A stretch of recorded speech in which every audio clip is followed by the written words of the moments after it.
That's good. I have a question. Yes, please. If someone's school is University of Buffalo School of Management or University of Buffalo, Honolulu State University of New York, and you just search University of Buffalo, are you getting the same results? I'm not 100% sure. I just did that yesterday, testing, and I searched for both. I searched for University of Buffalo School of Management and had limited results.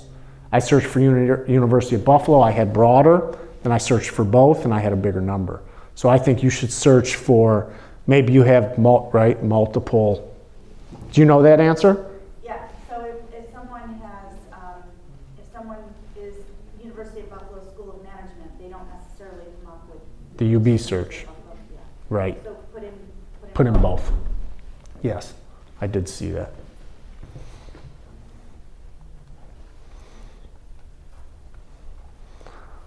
So before I move on from this slide, you went through it once. Everything's about repetition, but now do you see the value in searching this way to find alumni that work at companies? Without searching one company at a time, you can get some broader results this way.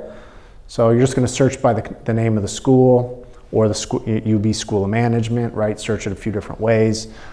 Try some different drill downs. Again, who am I to tell you guys about mining data out of a spreadsheet, right? You guys are probably much better at that than me, but it's pretty user-friendly. A guy like me can do it, right? My undergrad degree was physical education, so anything I picked up in tech, I had to learn the hard way.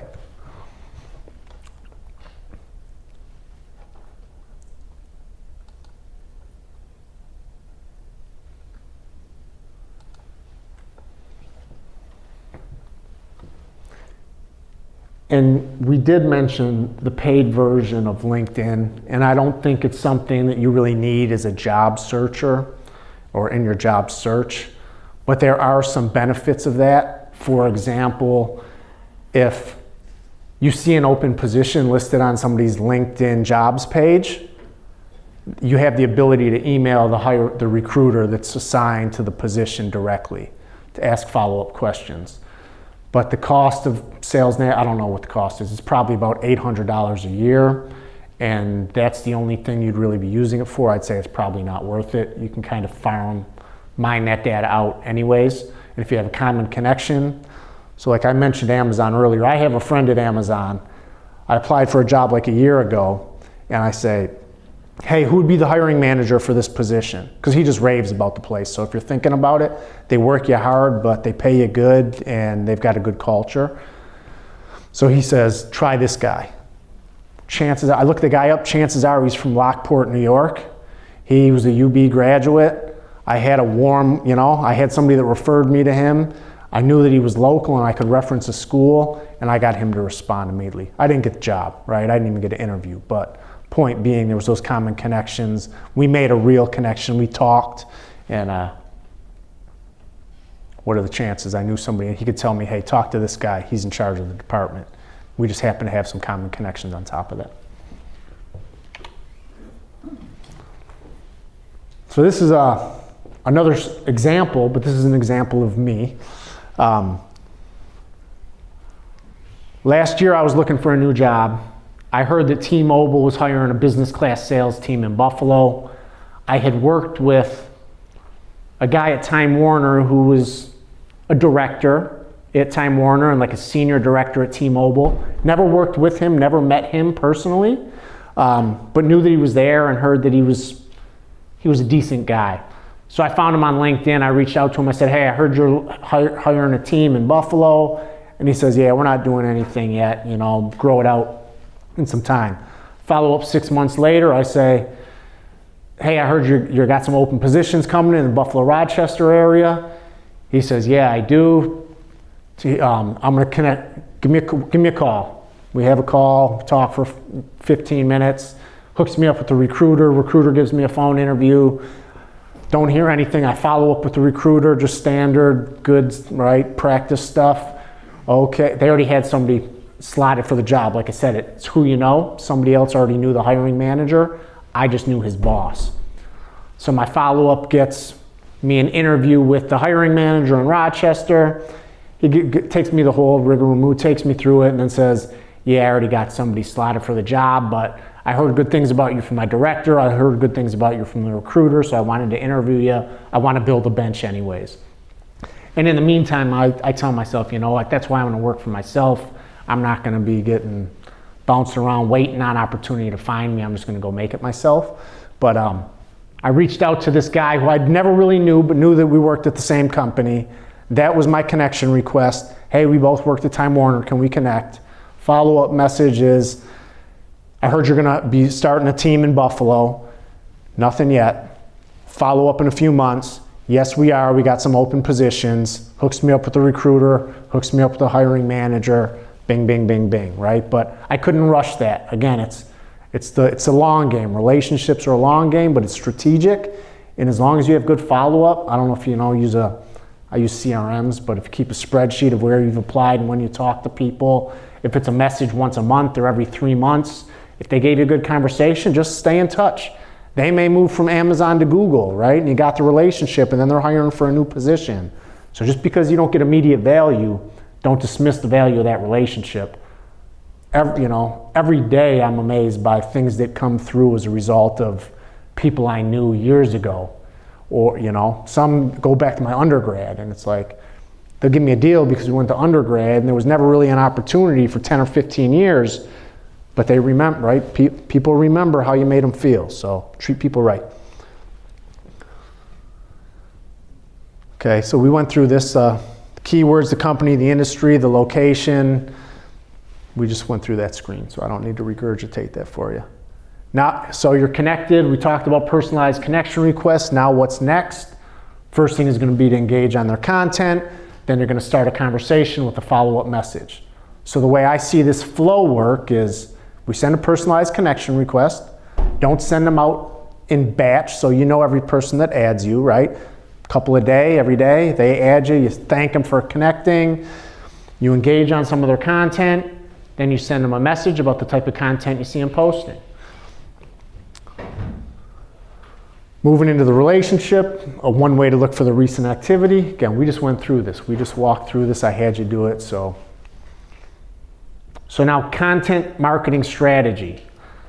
So you've got a profile, it's got a summary, people can find you, you've got your keyword density in there, but what are you posting? So I host these LinkedIn local events, I talk to people all the time, and they're scared to post or they're hesitant to do it, they don't know what to write about. So this is the simple formula that I share with a lot of people just to get them started.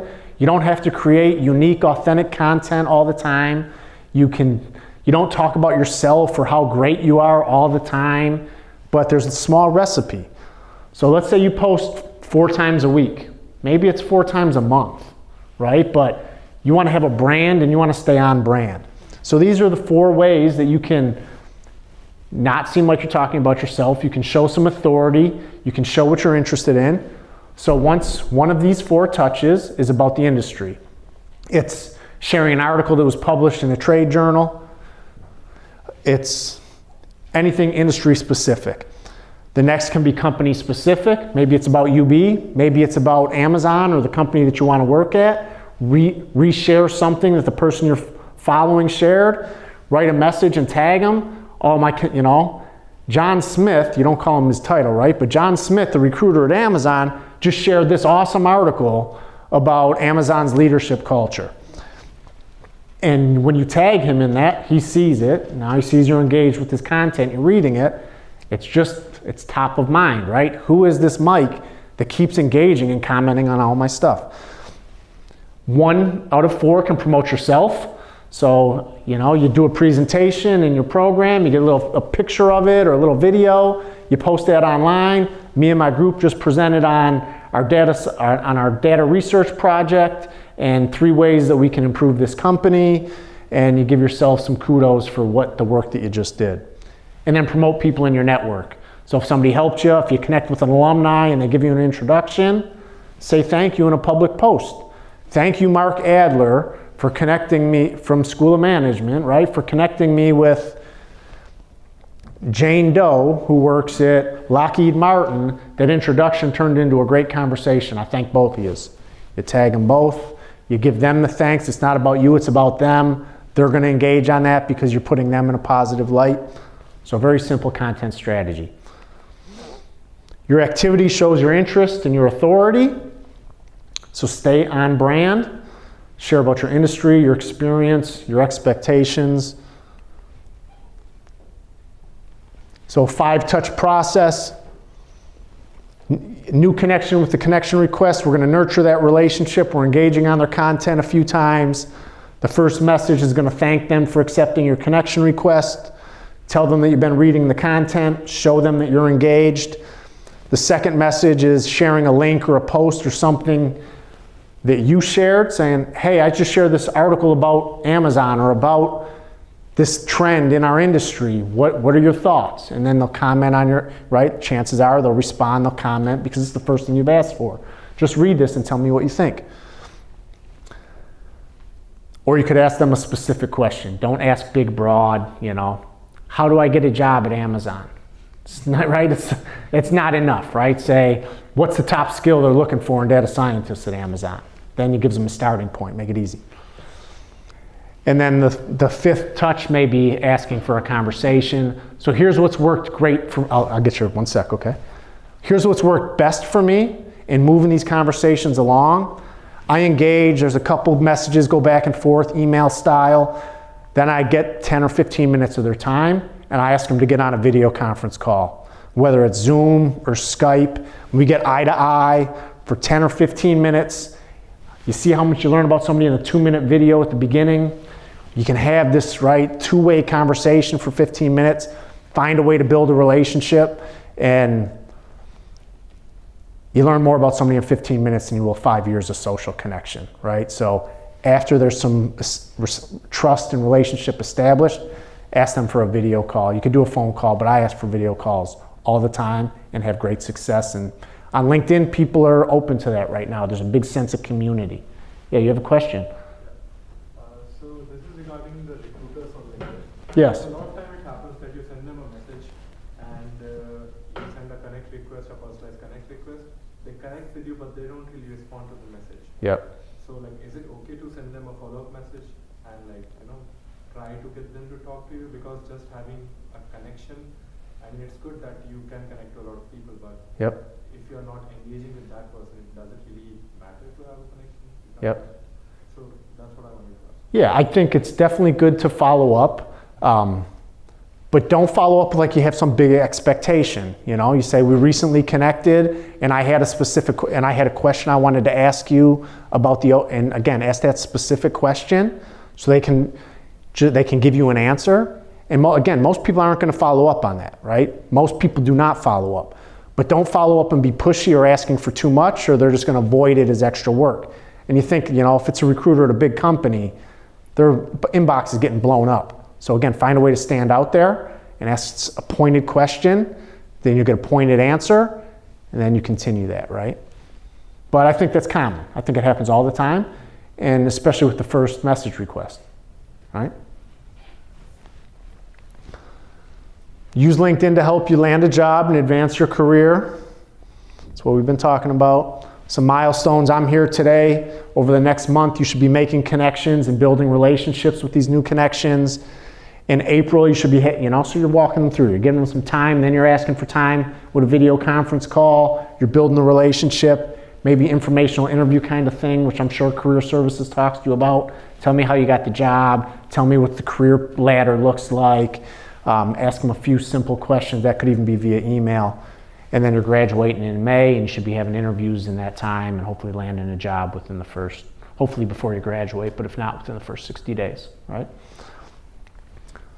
So other questions, please.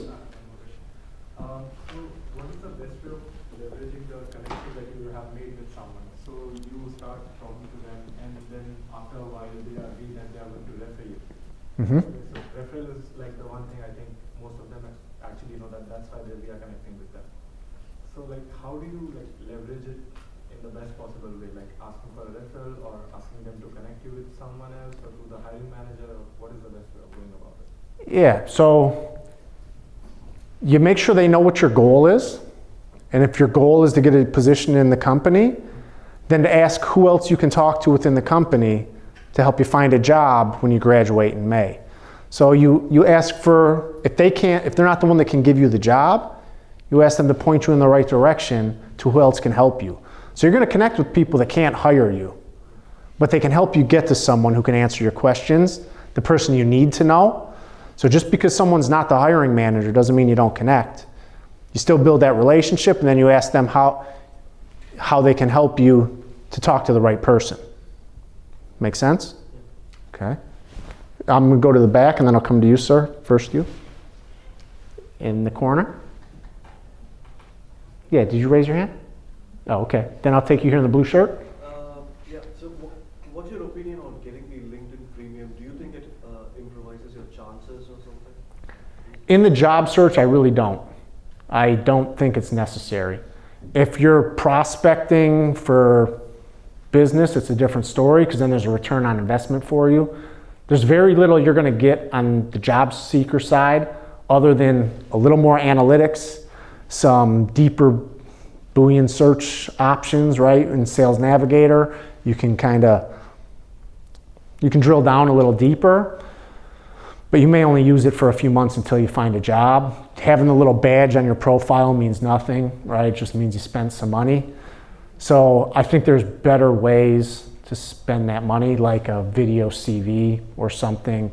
There's some tools you could use to kind of automate the connection process that are cheaper and you don't need Sales Navigator. So I don't really think having that improves your chances. Okay?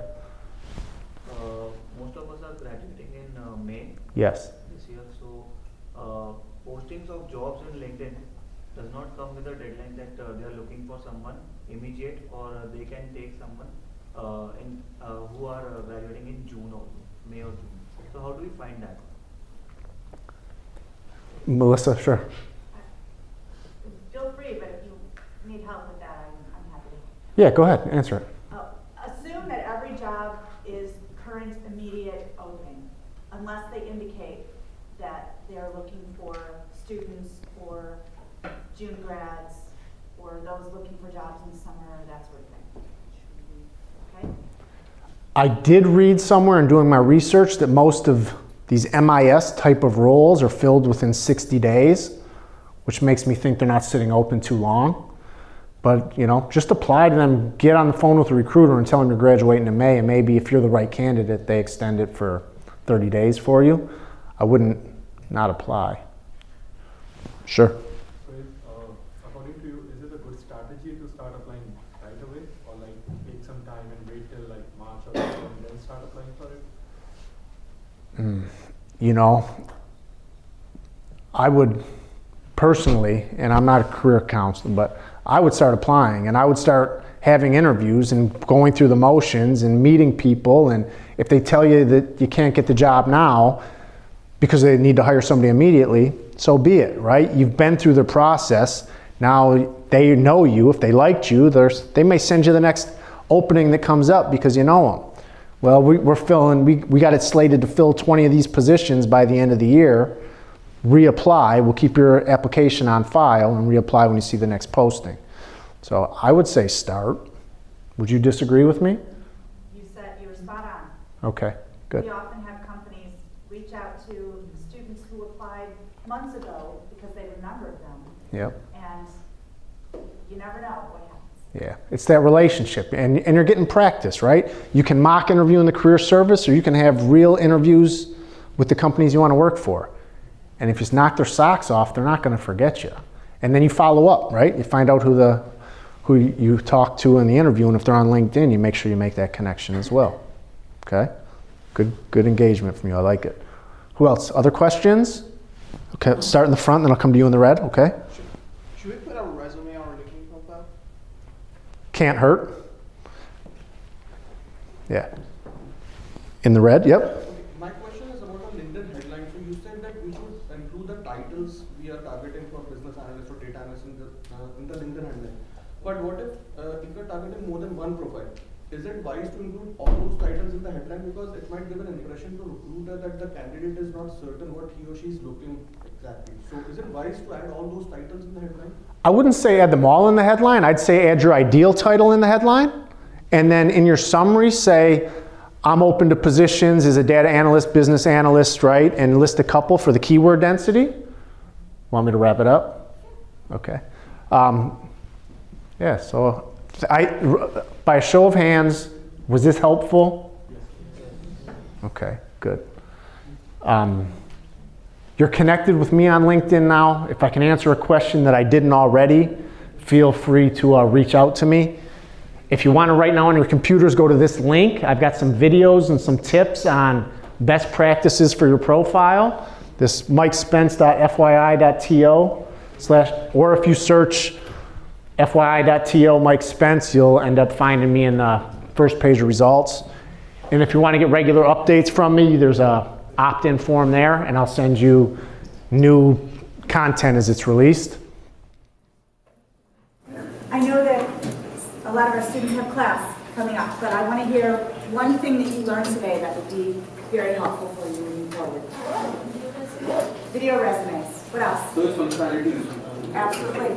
The search functionality. I've been connected to many people on LinkedIn, but I didn't know how to take a conversation further. So that's what happened. Excellent. Using the university page to search. Using the university page. And Mike kept saying over and over again, let Melissa help you. So please let me help you. We cannot thank Michael enough for speaking with us today.